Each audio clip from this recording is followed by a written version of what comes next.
Harmony Korine is back in IMAX. James Bond has officially sold out. And what happens to Dune after Denis moves on? Oh, it's time for class. Class is in session! Roll call! Bueller? I'm gonna be late for class. Bueller? Am I hallucinating here? Just what in the hell do you think you're doing? Late for shows. You're mine now. You belong to me. Did you study for the test? No more complaining. No more Mr. Kimble to go to the bathroom. Nothing. There is no bathroom. Hello, classmates, and welcome to another episode of Middle Class Film Class. I'm your host for today, Pete. I'm Tyler. And I'm Joseph. And welcome everyone on YouTube Live and otherwise, and of course the OG audio-only classmates out in podcast land. What's up, fellas? What's up? I mean, it's perfect weather here in Sacramento, right California. to weather talk. Wait, hold on, wait a minute. Last week you were like, I missed the rain. I want it to be rainy. But this week you have a totally different, a sunny disposition. Right. Yeah, that's right. I'm like global warming. Like I'm unpredictable when it comes to my enjoyment of the weather. Do you think it's a reflection of how you're feeling emotionally? Yeah, that absolutely correct. Okay. Spot on. Tyler's like, it's like when you're really sad and you just want to listen to sad songs. Oh yeah. Yeah. I mean, there is, and it's rainy out and dreary, and you're like, you guys haven't felt that before? I deserve this. Yeah, No, we all have. That's what I'm saying. I was gonna say because I think it was last week I was watching a bunch of Fox and the Hound clips and I was just trying to get myself to cry successfully. Successfully, good for you. Goal achieved. Yeah, no, you know what? You look good. Thank You look Thank healthy. you. Wait, it's not about me. Stop talking about me. Yeah. Joseph, how are you? I'm fine. I'm chilling. It is a nice day today. Great. It's Exciting stuff. Very walkable weather. Yeah. Yeah, Walkable weather. You could It's a great day to go to a farmer's market. which I did. You did? Did you get anything? No. What? Sometimes we just walk through it. You don't always Hey, have to buy something when you go to the store. You don't get No. like some like green onions. I just go to or- grocery stores just to walk around. You do feel a little bit like is this illegal? You go into a store, look around, and go, yeah, nothing for me, and I leave, and you just watch people watch you leave. I've done that. You're With shopping nothing like in you're it. shopping for clothes and you just didn't find anything you liked. Yeah, in the grocery store. Yeah. What is this? Leaks, huh? No, not for me. No, thank you. So I have some news that I'm going to bounce on you two that Okay, I didn't. Our local college radio show, KDVS. Yeah, Davis. I applied to be a DJ. Oh, cool. Yeah, God. and I have You're not in college, right? anyone can apply to that job. But it's a sad that's that's the case. Well, I love I love their Are program. you're gonna drive to Davis on your e-bike? You don't have a car. How are you gonna get to Davis? You gonna walk there? Can we not What? air that out? You brought it up. You applied for a job in Davis when you don't have a mode of transportation to get there. Okay, so it's going to be a night show, and I have to go through a 10 You still have to week. drive at night. I have to. Of course, I'm for the work. I'm for the work. Okay. And so I applied to the radio station They to had an become a opening? DJ. Yeah, I think they do. rotate a lot there. Yeah, they rotate a lot, and they said, okay, so you have to do a 10-week course, and that's You going got to to go be to happening class there. and that's going to be happening in April. It's night classes too, so it works out perfectly for my schedule because I work all day, and so you might hear me syndicated. I hope that works well. Yeah. I'm just a little, just as like an employer myself, hiring people myself. If you were to come in for the interview and say, can't wait to get the job, my first question is, great, what's your schedule like? You got any days you can't be here? Or you got anything, prior engagements? You have a reliable mode of transportation. And then I always ask, do you have a reliable mode of transportation? And answer from you would be, yes. so you lied to them. No, I have a reliable. Anyways, that's neither here or there. I'm just saying that Okay, I so might be on the radio. I might be on the airwaves, as they You say. already are on You're the on airwaves. internet TV, It's internet radio. internet TV, internet Was this radio. not good enough for you? You got to have another show? Feh.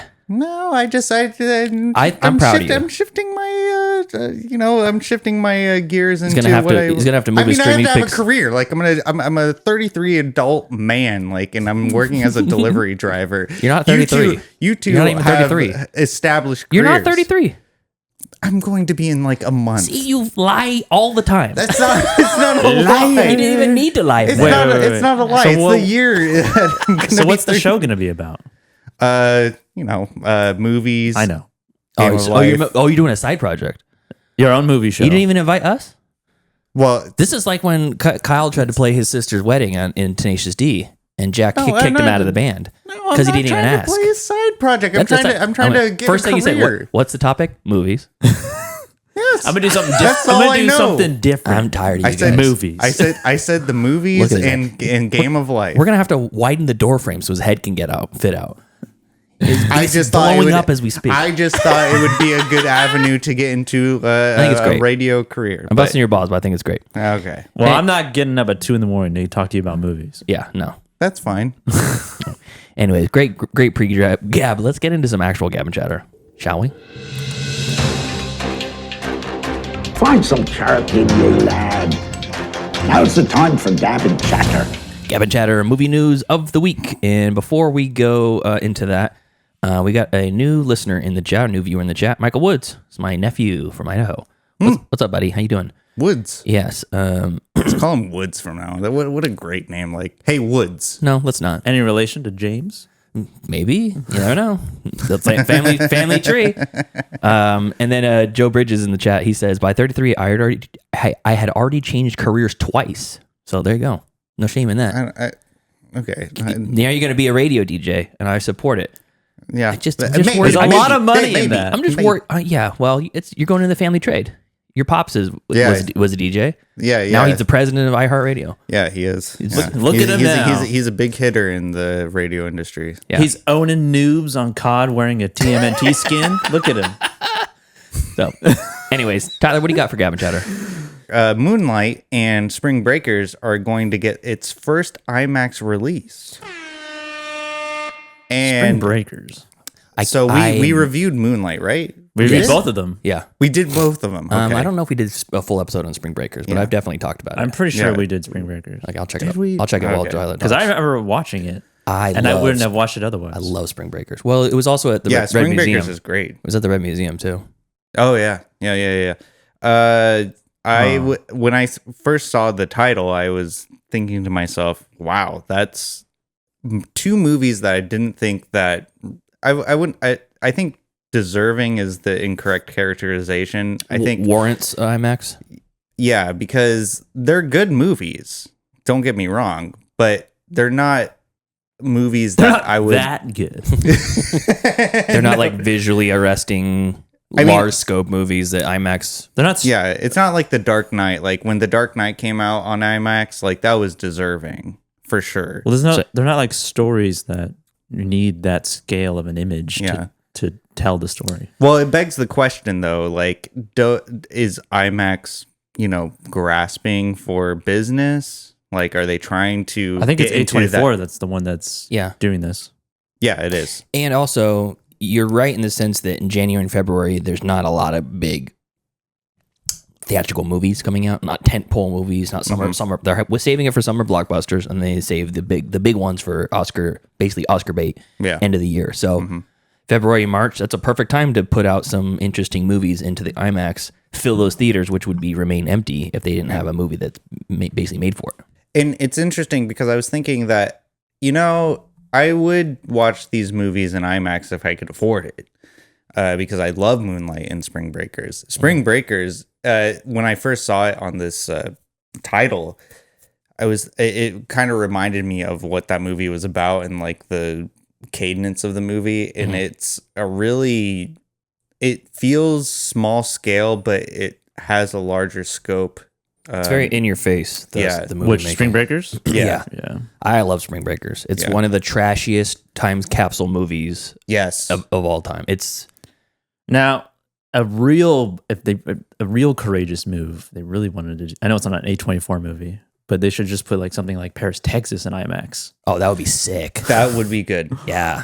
And I'm glad that I don't think it would actually be good, but it's just a movie that is so I think it'd be awesome. it's so slow and like quiet and just, kind of an unassuming movie that has no like bold visuals, sound design, anything like that. But I think it's the wide aspect of Paris, Texas, which actually, thank you for segueing into my discussion topic with this article is if you could pick a movie that could be in IMAX today Any what movie. would any movie? What would it be? Mac and Me. Mac and Me. Okay. Hell comes to Frogtown. Yeah, dude. Okay. The Room. Hell yeah. No, like just like right off. Birdemic. Jokes aside, like right off the bat, like if you were gonna go, like I'm gonna go see an IMAX movie today, what movie would that be? I mean, my first instinct is something like Fury Road, like a great action movie. Okay. That'd be a fun one. But maybe even Arrival. Yeah, that'd be good. Arrival's got some good scope in it. It's also intimate in most of the movie, but It would benefit from a giant. I've already screen. seen Interstellar, Dune 1 and 2. What else did I see in IMAX? But those are like IMAX releases. Yeah, I'm thinking of movies that didn't have that type of release, like Inner Space. A Bug's Life. Yeah. Inner Space. Yeah, Why hasn't a Pixar movie gone into IMAX? Maybe it has. I don't know. I don't know. Like I would Like Wall-E Wall-E. would be Wall-E. dope. Yeah, you're right. Wall-E would be dope in IMAX. Okay. What about you, Tyler? I was thinking about it, and just right off the bat, Nosferatu. I did see it in IMAX. Yeah. Oh wait, that did come out in IMAX. Yes, Yeah. it did. Yeah. Shit. Well, I mean, still stands. I would still see it in The IMAX. Brutalist. Oh, Saw that in IMAX. Yeah. So. Like, Oh yeah, IMAX. And Happy Medium. IMAX. I don't. It did have IMAX. I think it had screenings. I think it had 70 millimeters. Yeah. That would have been Yeah. sick. I mean, Joe Bridges says Manos: The Hands of Fate. It's already hideously ugly, and IMAX would definitely be a bizarre experience. I like that. Lean into the grotesque. Okay. I mean, something like Jaws, Jaws. That would be good. Yeah. Sorcerer. Ooh, Sorcerer. I mean, I think Lord of the Rings series, that would Yeah, be good. that'd be dope. That would be good. I think I'm trying to think of like an Armageddon, Armageddon. Ernest Scared Stupid. The Island. I just picked up Ernest Scared Stupid on VHS. You did? Yeah, one of my holy grail Nice. VHSs. That was a holy grail. I had to go to eBay for it. I love that movie. It's so good. How much did you pay for it? Like $18. $18 for Yeah, it wasn't that bad. Wow. the Okay. the Ernest movie that I watched was Ernest Goes to Jail. That was the one I watched the most. Tyler's favorite is Ernest Goes to Africa, where he does blackface. Yeah. Yeah. Ernest Goes to the RNC. Yeah. Joe Bridges actually ranked all the Ernest movies. Yeah. He did. Yeah, him and Matt Stillman both do. They'll watch like the entire catalog of whatever and then rank them on their Letterboxd, and it's always fascinating to watch. Like all Robert Altman movies, all what's her name, the actress who won the most Oscars of anybody, Meryl Streep. Oh, Why don't we have a like Mr. Rogers, Jim Henson type of documentary about Jim Varney? Fuck yeah, yeah. yes. Now you're talking. Yeah. Apparently, there's one in production. The importance of being earnest. Oh, fucking great! Can't wait for that. I think my real answer though is Aliens. Yeah, that'd be good. Aliens would be good because it's such a big movie that Prometheus. I saw Prometheus would be good too. I saw Especially- Romulus in IMAX, and there's the one scene in that movie where it like fucking disoriented me. Like me and Deanna, like when it first get motion sickness. like showed up, it was like it's like the first one of the first like zero gravity sequences, and like the camera's doing this and the characters are doing this, and like me and Deanna were like, woof. Like it was jarring. yeah. And Ian Holmbaugh looked even worse. Yeah, Well- and then I vomited. Yeah. Oh, you did. Oh my god. As soon as he showed up on screen. But yeah, I mean that's You all. gonna go see Spring Breakers or Moonlight? I mean, if it's I can't afford it. You can honestly. just skip one night at the bar. and you $20. can go. Just skip one It's night like at the bar. $20. Yeah. How much is usually your tab at the bar if you go to the bar? I $25? I don't go to the bar. Yes, you do. anymore. Don't lie. No, 25 bucks. No, Don't you lie to me. No, that's no jive. I can't afford take- the bar anymore. Okay. I can't afford the bar. Don't anymore. lie to me. Yeah. I know you. All right. Well, thanks, Tyler. Good discussion. I think I am gonna go see Spring Breakers. Yeah, I mean, if I was blown away with that movie. I was shockingly loved it so much. it's interesting because and Beach Bum. Spring Breakers. Oh yeah, Beach Bum. That's one I want to check out. But Spring Breakers to me, What does Spring Breakers mean to you? Thank you. I was gonna say that I actively avoided it because I thought it was like a really trashy, superficial movie. But then I actually sat down and watched it and was pleasantly surprised how Also trashy it is. You got you were like For a half, different reason. You were half right. Yeah. in your assumption. It was trashy. Yeah. But that was the point, though. And I like that they made it a point to be trashy. Yeah. And that, yeah. All right. The point of this movie is to be trashy, guys. Joseph, what do you got? So First off, streaming picks May 8th, 2023. I stream picked Spring Breakers. That's the only time we talked about it. I could have swore we reviewed it. Nope. Because I watched it. Probably because of my recommendation, or did you watch it at Night at the Red Museum? I don't remember. Was that a So long ago. I watched it for the first time at the Red Museum. Yeah, I don't know if I went. I don't think you were there. I think I went I've solo. certainly watched it. I went solo that time. Anyway, so Denis Villeneuve has moved his Dune Messiah production forward ahead of whatever he was going to make before, which was either Cleopatra or Rendezvous with Rama, because the popularity of both these movies and the success of them, and just like he needs to get this, he is furiously writing the script, trying to get the story done. And it's slated for, I think, either 2026 release, like end of 2026 or 2027. They're supposed to be starting filming this summer, I believe. And so Greg Fraser, He's on board. the cinematographer for Dune 1, 2, 2, is not a part of it, of Dune Messiah, which, in my opinion, makes sense. Because he is already busy doing the Batman 2. Yeah. He'll be filming that at the end of the year. Oh, God, I can't wait. And the person replacing him is the cinematographer for La La Land. Cool. La La Land, First Man. He also did No Time to Die. His name's like Linus Sandgren, I think. I'll look him up. So he and Saltburn most recently. Oh, cool. Yeah. So he is replacing Greg Fraser. And Denis himself has said that he's going to stop, end his quote unquote trilogy, although it's not really a trilogy, after he finishes Messiah. And he's going to leave the door open for potentially other filmmakers to continue the story, because the story of Dune spans 6 books. Right. And isn't it like over like thousands of years too? I'm probably, within the 6 books, I don't think so. I don't know though for sure. Linus Sandgren. Yeah. And so he's going to end with Messiah, and he's going to leave the door open for potentially other filmmakers to continue the story. And the following book after Messiah is Children of Dune. And is that funny? It's like Muppet Babies. Yeah. Dune, I don't know why. Dune babies. And so I have 2 questions. Okay. And they're essentially both the same. But the first one is, who do you think should replace or continue the story following Denis? Harmony Korine. Okay. Wow. Right answers only. Right answer. Okay, right answers only. Okay, my bad. For Dune, for the Dune series, I already have my answer. I think that it should be Christopher Nolan. He's a great director, as long as he has a great writer at his side. I think that he would be the most obvious answer based on the cinematography that goes on in the Dune films. Like, it's very parallel to Christopher Nolan's in some ways, but they're, I don't know. It seems like it would be easier for him. Yeah, it would be like to continue the vibe of the story. Correct. Yeah. That Denis has already kind of set up. Yeah.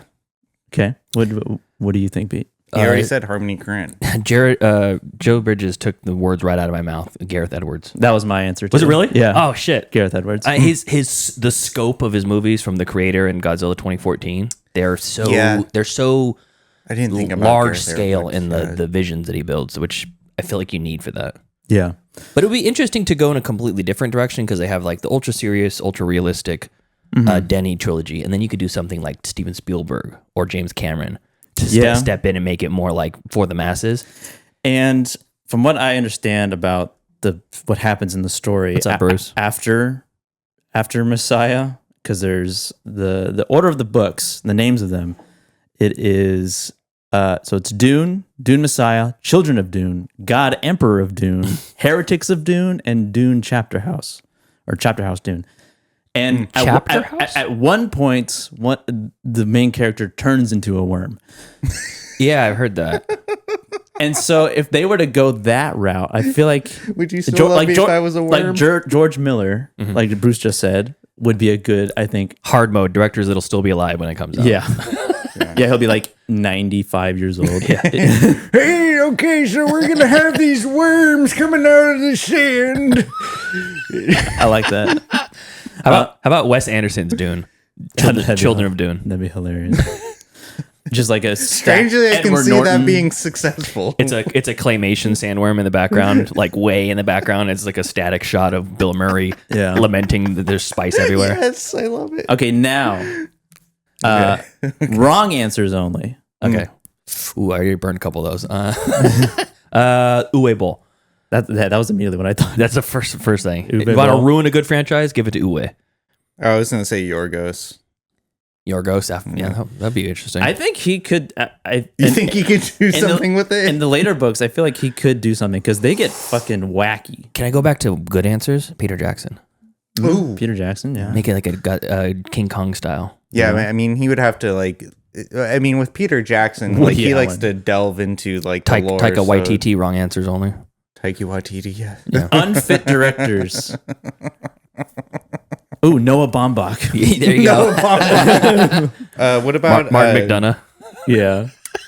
Everyone's about, Scottish or Irish. Yeah. Edgar Wright? Edgar Wright. Yeah.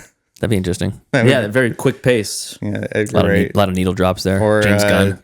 Ryan Johnson. Yeah. Ryan Johnson would go good. I think they'd do okay. No, Yeah, Ryan. He did Rogue One. No, Ryan Johnson that was, did. Gareth Edwards. Ryan Johnson did the second Star Wars and the new trilogy sequel, and everyone hated it. Yeah, but a lot of people hate other movies that other people like. So it's Yeah. I don't know. And Ryan Johnson, he did Looper, right? Yeah, Yeah. mhm. Looper. Yeah, he did Looper was dope. I love Looper. Looper was a great I think film. Ryan Johnson and Gareth Edwards more or less kind of on the same level in terms of Yeah. vibe.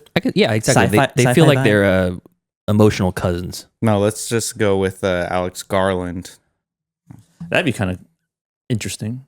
It'd be boring. The It'd series, be the so series boring. isn't It'd be boring. feminist It'd be enough. so boring. It'd be so boring. Um, If you want to really ruin the series, just go Eggers. Neil Blomkamp. Neil Blomkamp. Neil Blomkamp. That might be good. I mean, That's a gamble, though. he nailed the scale in District 9. Yep. Of like alien ship and scope and everything. So he could. I he could also don't do it. know. I think it was a one. I think Neil Let's Blomkamp just let Denny do it more. Just make He it. doesn't want to do it. I know. He doesn't want to do it. It's Schrodinger's Denny Villeneuve, where it's like I want him to make another one. Who's the? But I also want him to make new stuff because I'm excited for what he makes. Or was it? yeah. Shane? Fuck, I can't remember his last name. Carruth. Shane Carruth. Oh, That's a deep pull for you. Primer? Shane pull, Yeah. I said Shane Black. I mean, if you're gonna go small scale, Joe Bridges says Woody Allen. Bruce says Ari Aster. Let's just Roman Polanski. There you go. Fuck it. Bring Kubrick back. Bring him back from the dead. we have the technology. Hayao Miyazaki. Get on it. Yeah. First live action movie. Oh my god. That would be weird. That'd be weird. That would. All right. Yeah. Good discussion. Yeah. So I'm excited to hear it came before the next ones, though, because I want to see the wrap up. And Yeah. I don't like reading books. Yeah, it's I mean, I read Messiah and I don't know, it's gonna be a totally different vibe and tone comparatively. Cool. All right. All right. So I got a couple things. Number one, very quick. I'm not going to spend a lot of time on this, but I wanted to give a shout out to Nicole Kidman, who is made a vow in 2017 to work with a woman director every 18 months. And in the last 18 months, she's actually worked as an actor or a producer with women directors 19 times in the last 8 years. In the last 8 years, I'm sorry, not 18 months. Okay. 19 times in 8 years. She basically made a commitment because by her admission, by her assessment, having decades in Hollywood, in the Hollywood machine, that a male director, for the most part, given a first shot, they could screw up or botch a franchise or botch a movie or whatever, and they'll get a second shot. Most women directors, they botch one and then they move on. They don't get a second shot. So Okay. she's basically putting her money where her mouth is with her feminist approach to it, and is like, women need a shot. I'm a A-list power player. I'm going to give them a shot. I'm going to commit to the a woman director every 18 months, but in 8 years she's worked with 19 different movies. Okay. Which I think that's just pretty cool. Yeah, I mean, she's a power player in I know. Hollywood, so like her voice really holds weight when she's Absolutely. Whenever I see her in something, though, her face, She's been hacked and slashed to a degree. she looks like a Stepford wife. Yeah, it's fitting that she played one. Yeah. I know. It's unfortunate. Like, I don't think it's like terrible. I was crying and I had a boner. I don't think, get that volume up on that. We can more from the chat. Anthony C. Ferrante. I don't know who that is for the director. Anthony, hook it up. And Neil Breen. Neil Breen's Dune already sounds like the next straight to CDR film. Anthony C. Ferrante, director of the Sharknado series. Oh, perfect. He's from Antioch. Really? Yeah. I mean, No shit. Okay, I mean, so I know, that's a okay. quick story from Nicole Kidman. Another quick story. The new highest grossing animated movie of all time came out in China recently. I've been hearing about this. Yeah, it's called Nezha 2. The sequel. It's a sequel to Nezha. Nezha 1. Nezha 1. I never heard of this movie. You wouldn't, because all of the money came from mainland China. They didn't take a globalist approach to it. Like Pixar's Inside Out 2 was the highest grossing animated movie of all time up to this point. Yeah. And with Nezha 2 has grossed $1.69 billion, almost $2 billion. They're getting to the edge of $2 billion. And it's over 99% of Nezha 2's box office income has come from mainland China, with stark contrast to the Hollywood films, which typically rely on a more global distribution strategy to get big numbers like that. And I thought that's one of those things. Like Russell Peters is one of the biggest comedians in the stand-up comedians in the world. I know who he is. I know who he is. Have you seen Source Code? No. Okay. No. He plays a small part in Source Code, but he's a Indian comedian. He's most of his comedy is in English. I think, yeah. But he's an Indian American or Pakistani American, maybe he's British. I don't know. Anyways, but he's like sells out stadiums across the country and the world, and like here his name gets no work. Like Robbie Williams. Exactly. He's just a different man. Okay. Yeah. So, anyways, keep that in the back of your head for trivia. Nezha 2. Nezha 2. That's the highest. Is it getting a US release? I'm hoping we can find it somewhere. Yeah, on we could get it. Pirate Bay Do I or have to something. watch Nezha 1? You gotta watch and the prequel. Maybe we Nezha could Babies. get a big boost in our Chinese audience. Where's the TikTok drop? Oh, yeah. We need to get Nezha 2 is our review of next week. Glorious Leader, please send us a copy. Yes, Yeah. via the completely legal Pirate Bay website. Yeah. Okay, so those are two quick ones. But then what I really wanted to mention was that Amazon and MGM Studios finally gained creative control over James Bond franchise. Finally, they were fighting for it. So MGM is owned by Amazon. They bought MGM a while ago. That was a news story 2 years ago. Yeah, that's right. Yeah. But the James Bond franchise was wrapped up in a different sort of creative control from the Broccoli family, which is the family. Broccoli? Yeah, that's the family that owns the rights to the. They invented broccoli? Yeah. the name's Broccoli. John Broccoli. Yeah. So they basically just said they were not going to sign off on any new movies unless they had basically got oversight on it. Sounds like the Tolkien family. Yeah, and But Amazon took them as well. They've been back and forth for years now. It's just from 2021. And Amazon bought MGM for $8.5 billion in 2021. Nothing can be worth that much. And it was only the studio, the MGM studio was only valued at $3.5 billion and maybe $4 billion. And it was driven by basically the value of James Bond. But once they bought it, they realized there was a secondary ownership of the name, the title of James Bond or whatever. Okay. So they were basically unable to fully capitalize on their investment. So they went back and forth for the last 4 years now. They've been working on it, and finally they reached a settlement. Jesus, 4 years. They had to spend another $1 billion to the Broccoli family and pay them for the rights. What are you gonna do with $1 billion for the rights of a goddamn IP? Like, what are you gonna do with that? Like, They're gonna make James Bond movies. Is what they're gonna do with it. What do you mean? What are you going to do with it? How many 100 millions are in a billion? 10? 10. You could make 10, 100 You millions. could probably make like 9 Bond movies and still have money left over. Yeah, absolutely. When you throw these numbers out, like, you know, like, oh, we spend $1 billion, they spend $8 billion. It's just like, to what end? Like, honestly, to make more end? billions. This broccoli family. Well, the broccoli family got the billion. Did they create the vegetable broccoli? Yeah, they genetically engineered it because broccoli is not a natural vegetable. Is that right? Is that right? It all started with the broccoli family. Yeah, God damn it. it's in the cruciferous family. It frustrates me to no end. So what are you mad at Amazon or the broccoli family? I'm mad about the whole money exchange thing. Why can't we all just live in a communist landscape where we have no need for money?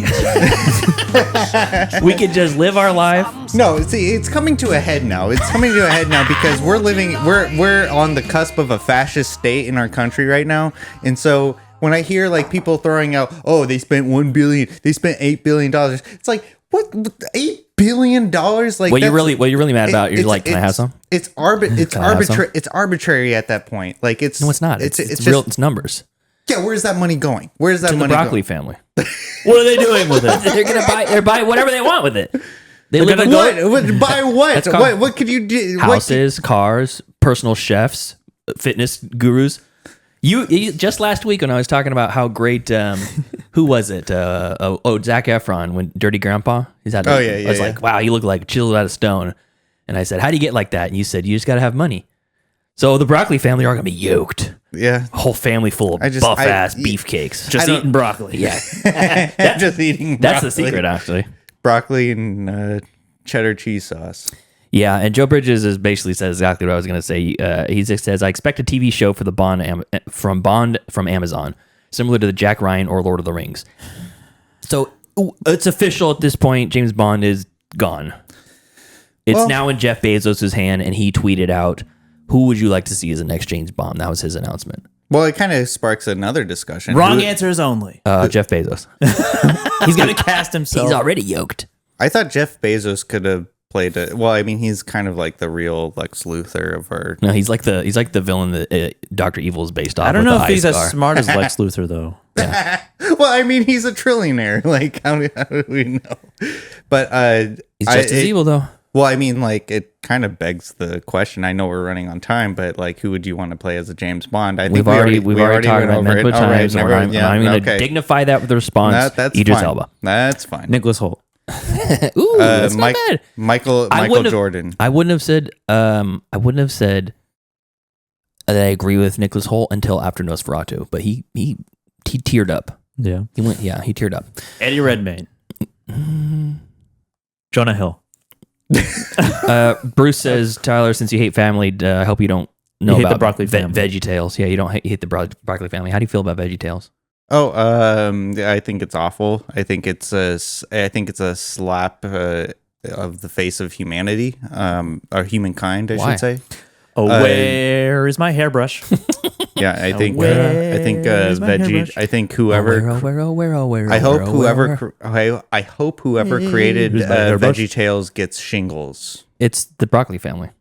No hair for my hairbrush. Well, I hope. Yeah. Well, I hope someone suffers from shingles so they can reflect on the atrocity like that is Tales. Veggie Tales is great. Oh, God. It's Christian propaganda. Yeah, I mean, but isn't Christianity just propaganda?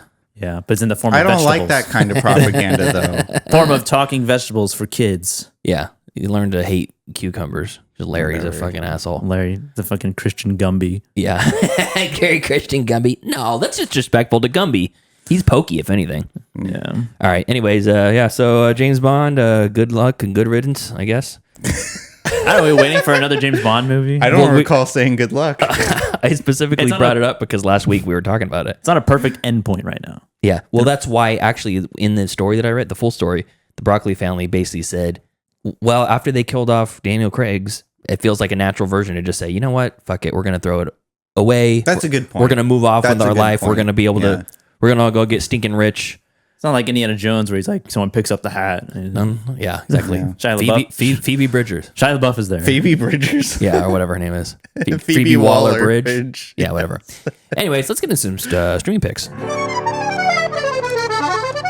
Movies. Wanna watch a movie? Yes, I do. Disney Plus. Oh, HBO Max. If I don't get the pick, show's over. I have grown accustomed to Hulu Plus. Amazon Prime. I like Netflix. You found the Streaming picks. Movies that we watched on our streaming services this week that you can watch on yours too. And before I get to Tyler, I did have a message. Actually, it was a tweet from on Blue Sky from Binge Lord Dan. They call him Skeets. Blue Sky. Skeets. I won't call it a skeet. Called who? Wait. Instead of tweets, they're called skeets. I like that. I do not like it. Skeet. I do not like it. All right. Skeets. So I'm just going to call it a tweet. Okay, a tweet. I just skeeted. So he tweeted at me on Blue He skeeted at me. And he says, I know I've been really hard on Tyler with watching your recommendations. So I'll put my money where my mouth is, and I'm finally watching True Detective. Certified Tyler 47 times streaming pick. So 47. I really. I told him season 1 only. The rest is buyer beware. So Yeah. His first part of the tweet was, "No, I've been hard on Tyler." because he basically was like, Yeah, he was browbeating me. I know we've been hard on Tyler, but we could be harder. yeah.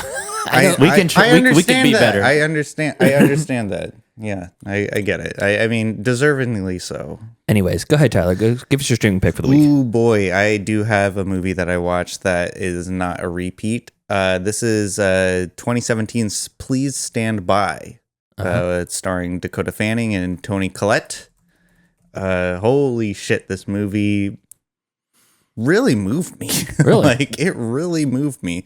So it's about Dakota Fanning is the main character, and she I don't want to say suffer, but she is afflicted with she has autism. They don't explicitly say that in the movie, but like I kind of inferred that she did had like a pretty strong case of autism. It says in all of the synopses, an autistic young woman. But they don't say that in the movie, so I didn't want to assume anything. Okay. The story of the story of the movie is that she's living in a home with other people who are afflicted with this mental disorder, and she has a affinity for Star Trek, and the movie is marketed as like she's like an uber Star Trek fan who's trying to enter in this contest through the Paramount Studios to get a movie made. And she was already writing fan fiction about Star Trek. Like in the beginning of the movie, you can see her like at her computer and like she's just like writing fan fiction of Star Trek. But the movie isn't that's the like the catalyst of getting the plot forward. But it's really about her, I want to say day-to-day life, but like it's really about her and like how she like lives like her day-to-day life. Star Trek is just like the side plot of her motivation. And Dakota Fanning, god damn, she is such a peach of an actress in this movie because and I kind of related to her in a way too, because she has like a schedule, like she has like this notebook, like I wear this sweater on this day, I do this, that, and the other, like timed. And I kind of do that in my day-to-day life. So like I was really jiving with the movie. I was like, oh wow, like I can relate to her. And it's not a super heavy emotional film. Eventually she finds out about the contest through Paramount, like while she was like watching TV, and she just immediately goes and starts writing pages about this epic Star Trek script that she wants to give to Paramount. And there is a series of consequences where that she is unable to like mail her script to Paramount in time, so she flees the house that she's living in and goes on a bus to LA. And she thinks she's gonna get there before the post office does. Yes, that was her like reasoning. She thought like, oh, it's Martin Luther King Day today. Exactly. The post office is closed. Yeah, because there was have you seen this movie before? No. Oh, because you really got it spot on. Was it like Arbor Day or something? It was in February. So it was, I don't know if it was like no, it wasn't Martin Luther King Day. It's Martin Luther King Day. But did I really just guess that? Yeah. There was a holiday that was going to be, so she had to get the script by Tuesday, which was like January. It's late January. So she had to get the script by Tuesday on like February 15th or 16th. And there was a holiday on that Monday, and she like thought to herself, the post office is not going to get to the studio in time for me to submit my script. So she takes a bus to LA, and she's functional. Like she's resourceful. Like she knows her way around to, she has a job at Cinnabon. And so like she knows how, but she's so naive that she doesn't know like the real world, much like me. Like, so interesting pairing with her career, because she was a young kid in I Am Sam. Yeah. And Sean Penn played a developmentally disabled adult. Oh, how the turntables. Yeah. Now it's her turn to get backlash for that. And so she hitches a ride in to a bus from San Francisco to LA, but then she gets kicked out because she has a dog with her that pisses on the bus, and there's no dogs allowed on the bus. So she's now stranded in Bakersfield. Oh boy, Bakersfield. Yeah, sweet. And then she gets stranded at J-Tro there. And then she gets robbed. She gets robbed essentially, and so she has no money in Bakersfield. Yeah. Okay, doesn't seem right, but okay. Whatever. Yeah, she. I would never expect it's that. It's not a violent robbery. It's just kind of like. Will you please give me your money? It wasn't even that. It was like, she said, I gotta take a piss or whatever, and then she like leaves her purse behind, and then like. So she lost her bag rather than. She didn't lose her bag. It's just like the people that she was talking to her. Yeah, exactly. Must have been someone from Fresno visiting. Probably. No one in Bakersfield would do that. Eventually she gets to LA, and then Patton Oswalt makes an appearance, and they speak Klingon to each other because she's freaking out. And Toni Collette, and I can't remember the other actress who was in it as well, who plays her sister. Just tell us how the movie ends. You got this far. Well, the movie ends with her script getting denied, but the oh great, no one has to watch it. But the success of the story is that it was the journey. Yeah. It was a very heartfelt movie, and it was really well done. And I think Dakota Fanning was very, very good in it. And Toni Collette is good in everything that she does. I don't understand like where's it streaming? This is streaming on Amazon Prime. Okay, cool. And recommend. You sound like you like. High recommend. Sound like it. High recommend. Monday night movie, Friday night movie, Saturday morning, Friday night movie. Prime time. Mm-hmm. Yeah, okay. And then also I watched Montage of Heck, which is the Kurt Cobain documentary streaming on HBO Max, because in lieu of Kurt Cobain's birthday, which was last week, or I mean at the time of this recording, probably maybe. Well, I guess it doesn't matter. It doesn't matter. But I watched the Montage of Heck, which was produced by his daughter, Frances Bean Cobain, and Bean, yeah, Frances Bean Cobain. Bean, interesting. And this documentary kind of stands out from other Kurt Cobain documentaries, and I think that it's a little bit pervasive in a sense because it shows a lot of home movies. And I felt kind of weird watching it, much like when I purchased the Kurt Cobain journals. Are you guys familiar with the Kurt Cobain journals? No. Okay, so Courtney Love gathered all of his journals and then published it into a book. And I got it when I was a teenager because I was obsessed with Kurt Cobain, and I wanted to like get into his head. And I was reading his journals, and then reflecting on it later in life, I thought that was also a pervasive sort of thing as well. I was like, I don't know if I should be reading this. And so I put the book down and I put it away in storage, and I haven't read it since. And then I watched Montage of Heck, and that felt really. It's interesting because like I have a sort of like weird voyeurism shtick with me, where like I like to see people doing things. Wow. And it's called a kink. I wouldn't call it a kink. How do you know Kurt Cobain's birthday, but you don't know mine or Joseph's birthday? Call it narcissism. I know your birthday. What is it? April 25th. Oh. Joseph's is August 26th. What's my birthday? It's on a holiday. You don't even have to remember the birthday. I told you the holiday. All you gotta remember is the holiday. I know your birthday. Yeah, don't say it. Yeah, I don't know. It's okay, I won't tell you. The month. May. Oh my God, you don't even know the month? No, You don't even know the well, month? I feel like Do you know his name? What's my middle name? Joseph. You're just looking at stuff in the room. Light. Curtzilla -1. Curtain. Well, now I'm crimson. But yeah, Montage of Heck is it's a very well done documentary, but it feels so into a. Okay, well, Where's it streaming? I already said HBO Max. Fine. Okay. You know what? I already made an ass of myself. And you haven't seen this before. No, you streamed it before. No, I did it before. I'm but sure you streamed Pick already. But like, I was trying to be quick about it, and whatever. Fine. And it didn't work out. Move on. That's okay, cool. All right, Joseph, what do you got? Okay, I only have a couple. One of them you watched as well. Yes. You want to do that last? We can piggyback.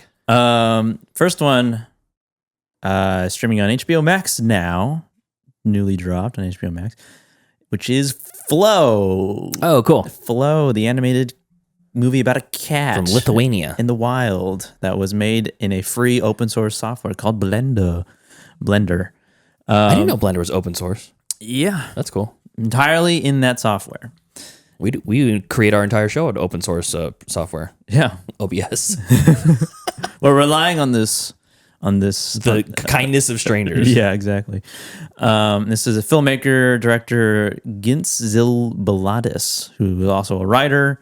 He's also, I believe, the editor and the animator as well. A lot of roles. It's a very tight knit crew with a very small budget, and they made this very grand adventure story about a cat and it traversing through this environment, which is essentially there's no talking in the movie. There's only the sounds of the animals that are in the movie, which is a cat, a capybara, a secretary bird, I think. What else is it? There's no dialogue in the movie at all? No. Dogs, various breeds of purebred dogs too. There's a Shiba Inu, a Chow, a Labrador. You got a Chow in here? Yeah. Some chow or something. And it's what is assumed, what is implied, and what I got from it is that it's essentially like human caused environmental tragedies, and it's a flood that is like getting worse and worse as the movie goes on, and you're watching this cat trying to survive drowning almost around every corner of the movie. It's like, oh god, it's very very tense, and he's trying to avoid drowning. You said, yeah, this cat's trying to avoid dying. Just a lot of the whole time, a lot of water everywhere. Yeah. Okay. And then all these animals of different species, they come together on one boat that takes them from like one point in the forest or woods to another, like this giant like rock formation that kind of looks like a city. Okay. And it is in sort of like a fantasy type world because there are just like these huge statues of cats that are just like, they look like they're naturally formed because they just look like they're rocks. But there's a lot of moments where you see the cat and it's just by him, like he's just by himself, and the water is, rising, and he's the land that he's on just gets smaller and smaller and smaller, and then you just feel like it's sad. Get out of there. It's sad and it's scary, and he has nowhere to go. It's just water that's surrounding him, and it shows like there's a lot of things I think you could take from it, and you could also just take it at face value for like say a kid to watch this, because it's not like a violent movie whatsoever, and It's a little scary, tense sort of a thing. yeah, it's like Milo and Otis without the animal abuse. Oh, cool. It's all animated. Yeah. Bruce loves this. He recommended me to watch it. Strong recommend from him. Yeah, and it's really good, and the animation's really beautiful, and there's a lot of moments where it looks like a video game. Like it looks like it would be like an indie game. And I know there's a cat game called Stray. Yeah. Which has a different like animation style to it, but this also feels like it has that look to it. And it's a short little like hour and a half, and there's a lot of sweet moments, there's a lot of scary moments. But in the end, it's no harm done. What's the guy's name? The filmmaker is Gints, Gints Zilbalatis. He's I follow him on Twitter, and he's very, very active on Twitter. Like he posts a lot about making the movie, and it blew up huge. So he talks a lot about, well, this scene was unnecessary, but we left it in because we felt like it helped show, like, draw the characters more specifically. Yeah. Of the bird and the cat or whatever. You know? Yeah. It's really interesting to watch. Yeah. Because he make the whole thing basically himself. Pretty much, yeah. And he did get like almost all the animals are like real animal noises. And the capybara is not a capybara noise; it's a camel. It's a baby camel. Because when they went to go record a capybara, the sound engineer had to get them to make noise. He had to tickle the capybaras, but the sound didn't match the personality of the capybara, so he just used a baby camel. And I'm just looking at one post from Gintz on Twitter from February 18th. Flow might be the first film where a capybara is one of the main characters. I was inspired by how peaceful and chill they are, and how diplomatic and friendly they are with every type of animal. Although I identify with the cat the most, my aspiration to be more like a capybara. And then he has reference photos that he used to animate the capybara, like snuggling with other animals and stuff like that. Yeah, they're just kind of like nonchalant animals. They're chill as fuck, and they're like the one of the biggest or the biggest rodents. Yeah. Also, he says Flow is the first ever film from Latvia to be nominated for the Oscars or the Golden Globes. It really means a lot to us, and hopefully will give a boost to not just the film industry, but Latvians in general. They've already erected statues in Latvia for him. Huh. For the cat. Oh, okay. He says it's like Hachi. Yeah, he said specifically that it's the cat's name is not Flo. It's an unnamed animal. Yeah, they're all just their animal names. But he says that the audience, everybody calls the cat Flo. So from here on out, he's going to call it Flo. Oh, okay. Which is interesting. That makes sense. Yeah. And where's that streaming at? It's on Max. Yeah. It's available on Max for your viewing pleasure. It's a shark. But yeah, it's a really good movie with like messages that you could take multiple things out of this movie. Cool. And you could also can't wait, watch it for the visuals and have a good time. And then the next one isn't streaming for free. You have to rent it currently. This is Y2K. Oh yeah. Kyle Mooney's Y2K. Joseph and I watched this together last week. And it's Kyle Mooney. I think Kyle Mooney is a really funny person. He has a lot of good skits on Good Neighbor stuff, and his own YouTube channel of just him from like a decade ago, over a decade ago, just making YouTube videos, YouTube skits, and they're really hilarious. And it's a really kind of specific kind of humor, I think. And he made Brigsby Bear, which I haven't watched. Didn't direct it, but wrote it. Oh, you didn't direct it? I thought No. you wrote it. Or I thought you did. This is his directorial debut. Okay, so he was involved in Brigsby starred Bear. and wrote it. That's right, he was just in it. Yeah. Okay, and he wrote it. But yeah, this is his, I guess, directorial debut, Y2K, and it takes place around when Y2K is happening in the 90s, like 1999, and it's on New Year's Eve when the story begins. And then once it happens, like it turns into like a horror, like a robot takeover, like Terminator, Maximum basically. Overdrive or something. Yeah. And the computers become self-aware and they want to eradicate or enslave humanity. And there's a lot of like practical, like cool kind of practical effects with like assembling like this Transformers type of robot, but it's like with just random objects that are like electronics, like just a computer is like the calculators and shit. Yeah, that kind of wires stuff. wrapped up and like connects machines and like power wheels for the wheels. Yeah, anything that needs to be plugged in essentially is becomes sentient. Yeah. Okay. And I did not like it very much. Yeah, I was disappointed. Yeah, I did not find it that. I didn't find it that funny overall. I liked the premise of it, but I felt like the execution was lacking in punch. And in the story, like in the sort of like the smaller parts of the story, like the arcs, it felt like really just like rushed and corny. Like the writing, there's a lot of corny, cheesy writing that it feels like it was trying to be like genuinely like, I don't know, inspirational and motivational at some points when they're trying to like, I don't know, rally the other humans together to fight back. Yeah. It just the pacing of it was just really, really off. I think the editing was weird too. Like there was a lot of times when I feel like they would say a line that they were expecting a big laugh, so they would like leave a pause in there for laughter, and there was no laughter. Yeah. So it just makes it feel more stilted and uncomfortable. There was some like really funny moments, but they were really, really few and far between. Yeah. It wasn't consistent whatsoever. So was it supposed to be like presented as a funny movie, Yeah, or it's a horror comedy for sure. Kids adventure horror comedy. Okay. Yeah. Because they're like 17, 16, 17 young kids who are kind of dorks at school, and they go to a high school party, and the main kid is Jaden Martell from Stranger Things, and no, from It. Sorry, From It, yeah. Is it Jaden Martell? Is that right? What is his name? Yeah, Shane Martell. Okay, yeah, he's the kid from It, the older kid who's Georgie's older brother, and he's trying to get with Rachel Ziegler, who's going to play the new Snow White, and she just breaks up with her boyfriend, and then he's going to try to go to the party and get laid, basically. And he's friends with Julian Dennison. Yeah, Julian Dennison, the kid from Hunt for the Wilder People and Deadpool 2. Yeah.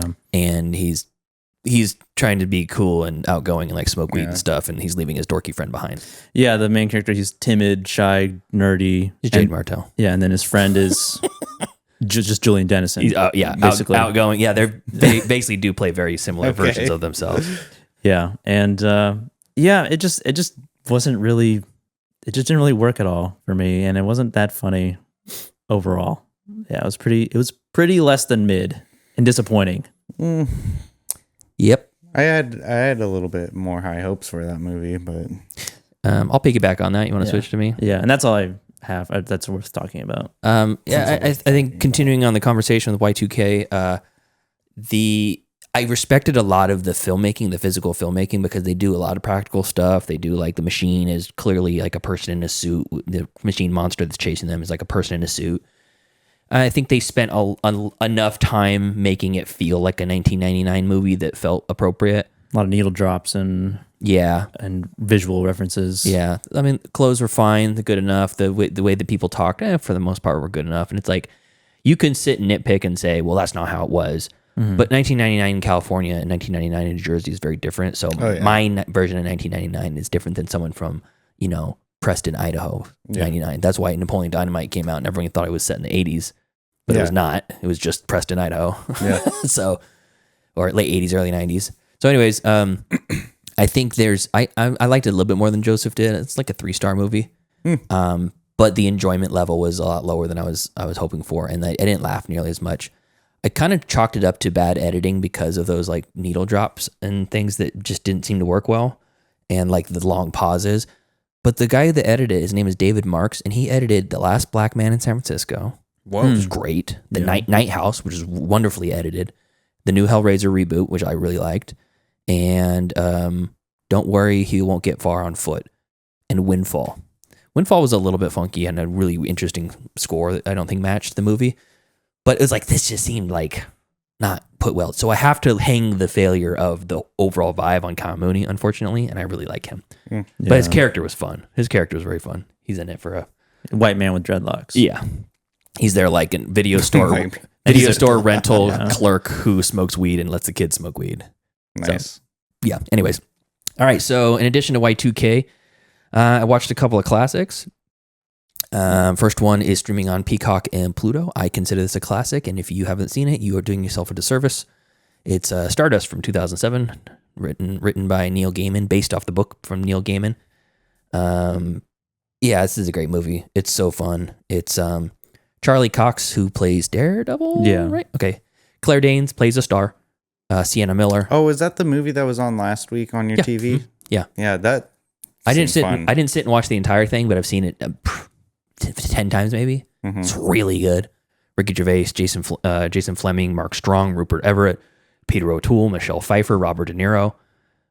It just keeps going on. Kate McGowan, Yeah, it was David a Kelly, star-studded cast. Nathaniel Parker, Henry Cavill for a moment in it, and this is a really fun fantasy movie. It's directed by Matthew Vaughn, who did the Kingsman series, Kick-Ass, X-Men First Class, and it's just really fun. It's hard to say enough about it. You got to go in with like a good like open heart with it because it's very whimsical and very like it's appropriate for an older kids and like young adults. Yeah, it's a young adult novel personified into a film. It's like a little bit more less serious Harry Potter. And I know Harry Potter's goofy on its own in certain ways, but like the later movies get really dark and serious. Yeah. This is kind of in that sweet spot of Harry Potter where it's like a lot of fantasy, a lot of interesting stuff. They give you a little tastes of the world that they live in, and then you move on. You don't spend a whole lot of time there. I mean, from what I saw last week while I was on your screen, I was having a great time watching it. Yeah. And then also streaming on Max, a bona fide classic starring Julia Roberts and what's his name? Richard Gere. Richard Gere, Pretty Woman. 1990, streaming on Max. That was going to be the one. It's the best. It's so good. Yeah. There's nothing quite like Richard Gere back then, and nothing quite like what's her name back then? You know what I'm talking about. Yes. Erin Brockovich. Yeah, her. What I forgot though was that Jason Alexander's in this, playing He's world class a-hole. I forgot. World class creep in I haven't this. seen that movie in a long time. Oh my gosh, she's such a piece of shit in that movie. But what brought you to that movie? Brianna was watching it. Oh, okay. Yeah, and then Ralph Bellamy's in it also, and then what is his name? Frank Campanella? No, it's not Frank Campanella. The concierge. Hector Elizondo. He's fantastic and he's so good. Just like the height of class and just so good. It's like a 4.5 star movie. It's really good and it holds up. But I did watch a new release movie that's on Apple TV right now that is fucking bizarre. I feel like we should do a whole episode on this movie. It's called The Gorge. 2025 just came out. Yeah, what do you guys know about The Gorge? I know nothing. I know it's a rom-com. That's how I heard it described. Okay. Like a bizarre relationship movie, but they look like they're spies or something. Like Mr. and Mrs. Smith. So I don't think you can really spoil this because it's just so insane, but I'll try to keep it light. There's a gorge in the middle of nowhere, this huge chasm in the physical earth. gorge. A huge chasm in the earth, like the earth split and opened this gorge up. Okay. And basically it's sheer rock face going down into this perpetual fog in the gorge. You can't see at the bottom. It's like a upland Mariana Trench. Yes, exactly.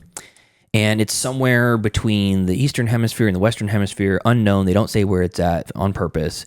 And basically every year, the military from one of the Western nations and one of the Eastern nations place one watch guard at the tower on the east side of the gorge and the west side of the gorge.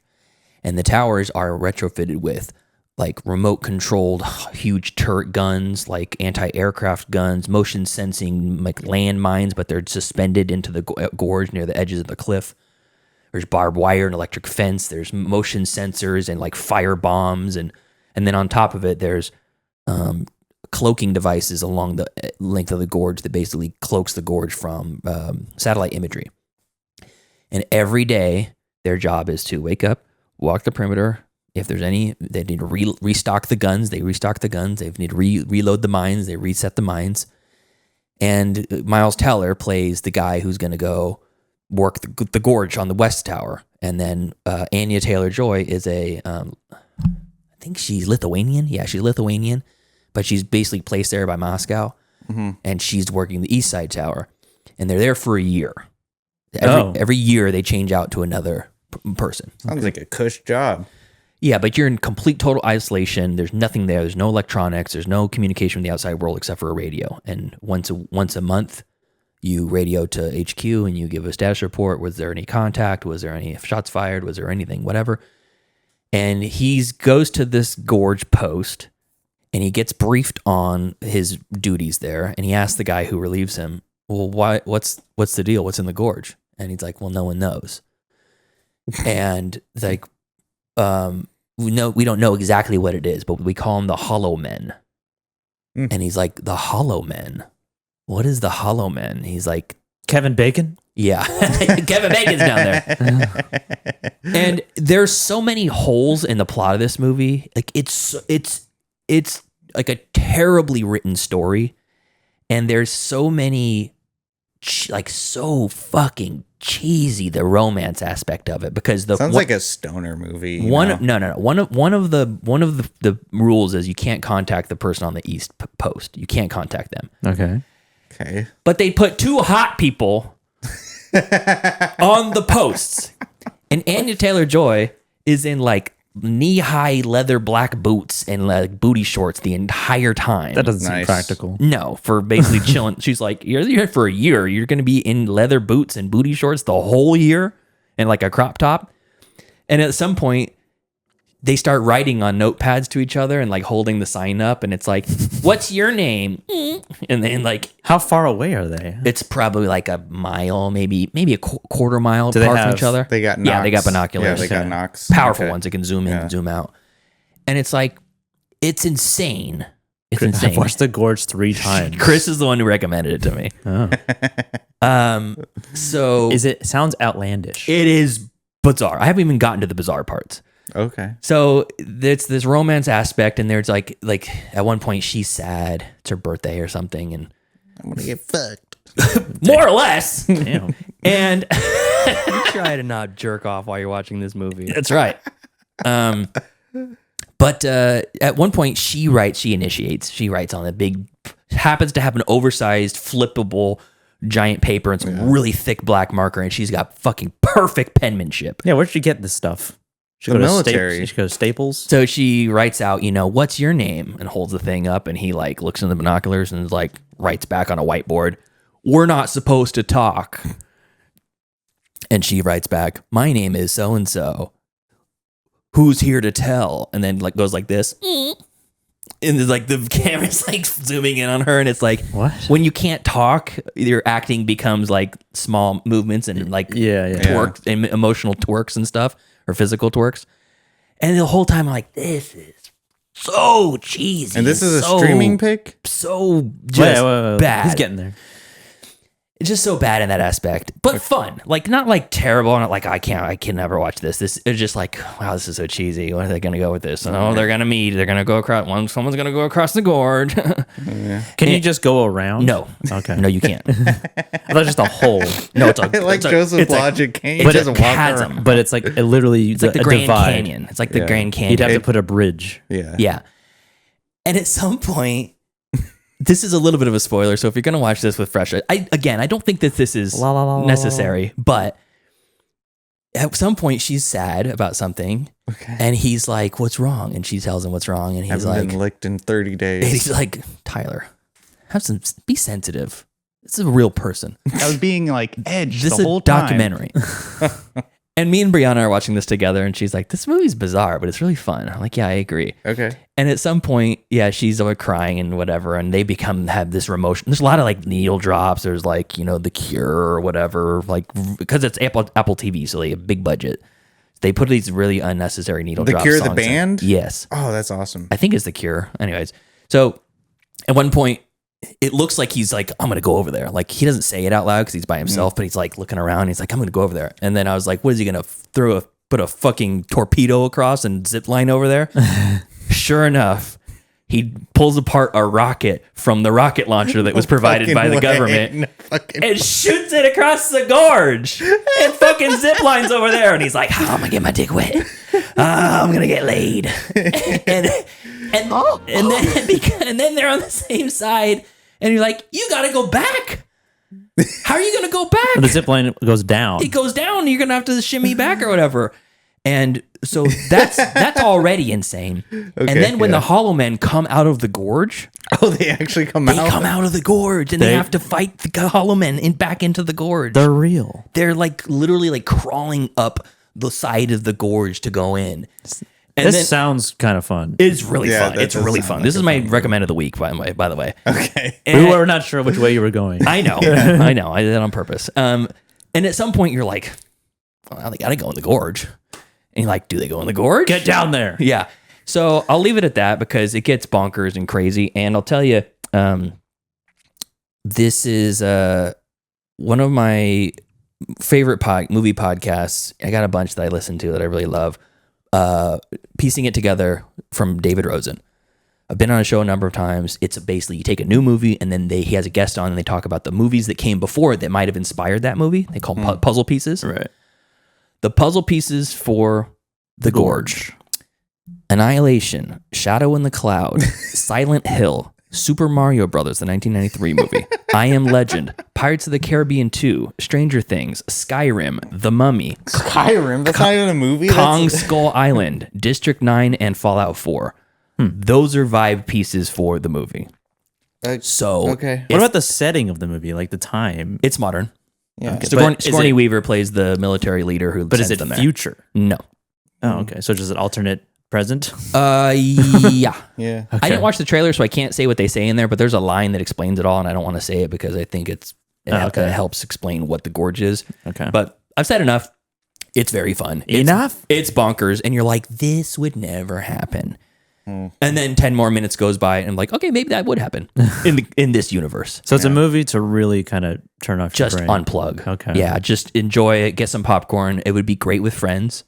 This is a great Friends movie, and Chris's recommendation. He says he watched it 3 times already.